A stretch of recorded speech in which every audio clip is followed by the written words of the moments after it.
koşup yüreklerimi tinlenyer. Tolgalıptır yürekler, bir yürek gamlanyer. Hoşlaşıp biz mektep bilen çağalığımız sonlanyer. Bugün çoğduycanda can fefi yanlanyer. Can fefi ova koşup yüreklerimi tinlenyer. Tolgalıptır yürekler, bir yürek gamlanyer. Hoşlaşıp biz mektep bilen çağalığımız sonlanyer.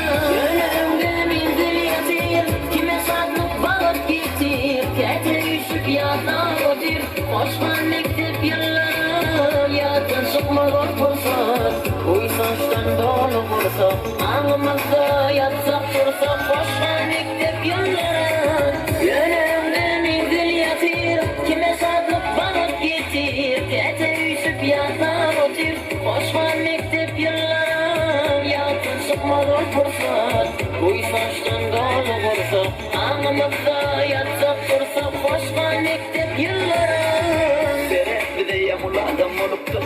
Mektep sana sağ olsun umuludur. Sene baktım başla beklip adımı taptım. Sen bana edep verdin 11 okuttum. Molimler siz alkışlarımı nasip tapıp olma siz değil. Yaşlığa sıdani alıp bak bilimsiz bilenen buğun hoşlaş yaz olgun ya yürür. Tamamlan ya 11. klas. Bu kol def öyüm az mektebim diyesin gelmel diyen. Hoş kal bugün seninle doğru yattım. Seninle dörer hoş bugün yattan çıkar varım hiç seninle geçen her günüm.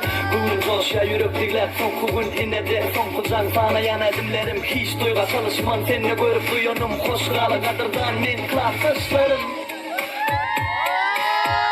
11 yıl bilim veren muallimize sağ olsun. İkinci öyümüze dönün, ah mektebim güllesin. Oğul gıybın batını yine ata gollasın.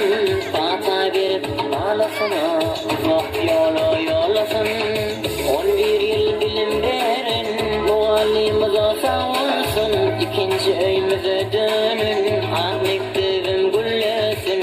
Oğul gıybın batını yine ata gollasın. Fata verip ağlasına uzak yola yollasın. Yüreğimde menzil yatır, kime sakıp bağıp getir. Kete üşüp yatan otur, hoşman mektep yılları. Yatın çıkmadan fırsat, uysançtan dolu fırsat. Ağımızda yatsak fırsat, hoşman mektep yılları. Yüreğimde menzil yatır, kime sakıp bağıp getir. Kete üşüp yatan otur, hoşman mektep yılları. Yatın çıkmadan fırsat, uysançtan dolu fırsat. Ağımızda yatsak fırsat, hoşman mektep yılları.